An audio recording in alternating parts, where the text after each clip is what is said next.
जय राम जी की।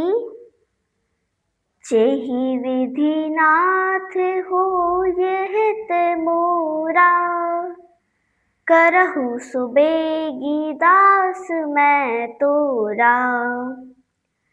की प्रार्थना प्रभु से करते हुए श्री सीताराम जी के चरणों में प्रणाम अर्पित करके अब मैं श्री रामचरितमानस के प्रथम सोपान बालकांड के पिछले भाग से आगे के प्रसंग को आप सभी के आनंद के लिए गा रही हूँ। संग सचिव सुचि भूरि भट, भूसुर बर गुर ज्ञाति। चले मिलन मुनि नाय कही, मुदित राउ एहि भांति। अर्थ, तब वे पवित्र, ईमानदार और स्वामी भक्त हृदय के मंत्री, बहुत से योद्धा, श्रेष्ठ ब्राह्मण गुरु शतानंद जी और अपनी जाति के श्रेष्ठ लोगों को साथ लेकर इस भांति प्रसन्नता से विश्वामित्र जी से मिलने को चले। कीन्ह प्रणाम चरण धरि माथा, दीन्हि असीस मुदित मुनिनाथा। विप्र वृंद सब सादर बंदे, जानि भाग्य बड़ राउ आनंदे। कुशल प्रश्न कहि बारहि बारा, विश्वामित्र नृपहि बैठारा। तेहि अवसर आए दो भाई, गए रहे देखन फुलवाई। अर्थ, राजा ने मुनि के चरणों पर मस्तक रखकर प्रणाम किया।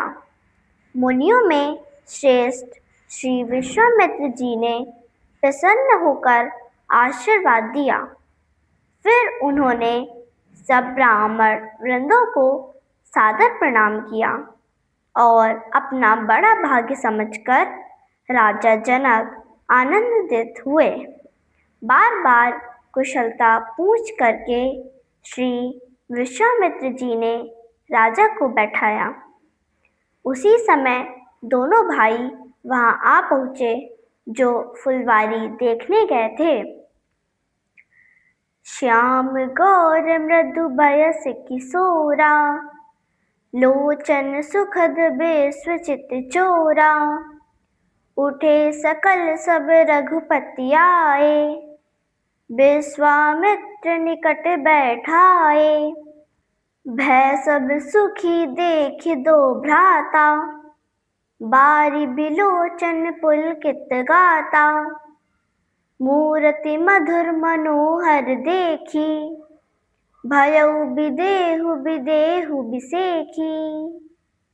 अर्थ, श्याम और गौर वर्ण के सुकुमार किशोर अवस्था वाले दोनों नेत्रों को सुख देने वाले और सारे विश्व के चित्त को चुराने वाले हैं। जब श्री रघुनाथ जी आए तब सभी उठकर खड़े हो गए। विश्वामित्र जी ने उन्हें अपने पास बैठा लिया। सभी दोनों भाइयों को देखकर सुखी हुए। सबके नेत्रों में जल भर आया। आनंद और प्रेम के आंसू उमड़ पड़े और सबके शरीर रोमांचित हो उठे।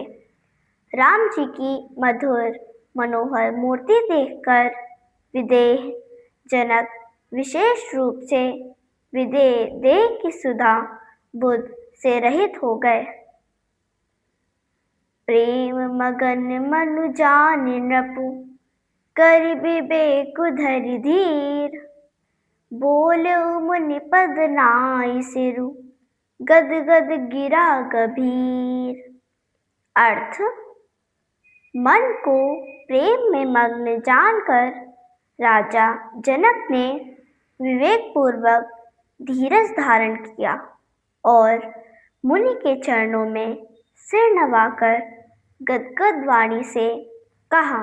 कहु नाथ सुंदर दो बालक, मुनि कुल तिलक की नृप कुल पालक। ब्रह्म जो निगम नेति कही गावा, उभय भेष धरि की सोई आवा।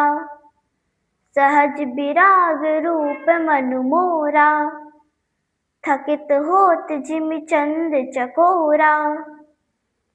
ताते प्रभु पूछौ सती भाऊ, कहौ नाथ जनि करहु दुराऊ। इहै बिलोकत अति अनुरागा, बर बस ब्रह्म सुखै मन त्यागा। मुनि बिहसि कहौ नृपनीका, बचन तुम्हार न होई अलीका। अर्थ, हे नाथ, कहिए ये दोनों सुंदर बालक मुनिकुल के आभूषण हैं या किसी राजवंश के पालक हैं, अथवा ब्रह्म जिसका वेद नेति नेति कहकर गान करते हैं, कहीं वही युगल रूप रखकर तो नहीं आया है। मेरा मन जो स्वाभाविक रूप से वैराग्य में रहता है, इन्हें देखकर इस तरह मुग्ध हो रहा है जैसे चंद्रमा को देखकर चकोर। हे प्रभु, इसलिए मैं आपसे सत्य निश्चल भाव से पूछता हूँ कि हे नाथ, बताइए, छिपाइए मत। इन्हें देखते ही अत्यंत प्रेमवश होकर मेरे मन में जबरदस्ती ब्रह्म सुख का त्याग कर दिया है। मुनि ने हंसकर कहा, आपने ठीक ही कहा है, तुम्हारा वचन झूठ नहीं हो सकता है। ए प्रिय सबहि जहाँ लगी प्राणी, मन मुस्काहि राम सुन बानी। रघुकुल मनि दशरथ के जाए, मम हित लागी नरेश पठाए। अर्थ, जगत में जहाँ तक प्राणी जितने भी जीव हैं, ये सभी को प्रिय हैं। मुनि की रहस्य भरी वाणी सुनकर श्री रामचंद्र जी मन ही मन मुस्कुराए, मानो मन से संकेत करते हैं कि रहस्य ना खोलिए। तब विश्वामित्र जी बोले, ये रघुकुल के शिरोमणि दशरथ जी के पुत्र हैं। मेरे हित के लिए राजा ने इन्हें मेरे साथ भेजा है। राम लखन दो बंधु बर, रूपशील बल धाम। मन राख्यौ सब साखी जगु, जिते असुर संग्राम। अर्थ, ये राम और लक्ष्मण दोनों श्रेष्ठ भाई रूप, स्वभाव व बल के धाम हैं। सारा जगत इस बात का साक्षी है कि इन्होंने युद्ध में असुरों को जीतकर मेरे यज्ञ की रक्षा की है। जय राम जी की। मेरे वीडियो को नित्य देखने वालों आप सभी से अनुरोध है कि मेरे इस प्रयास को शेयर व लाइक कर मेरी सनातन धर्म के प्रति छोटी सी सेवा को अपना स्नेह प्रदान कीजिए।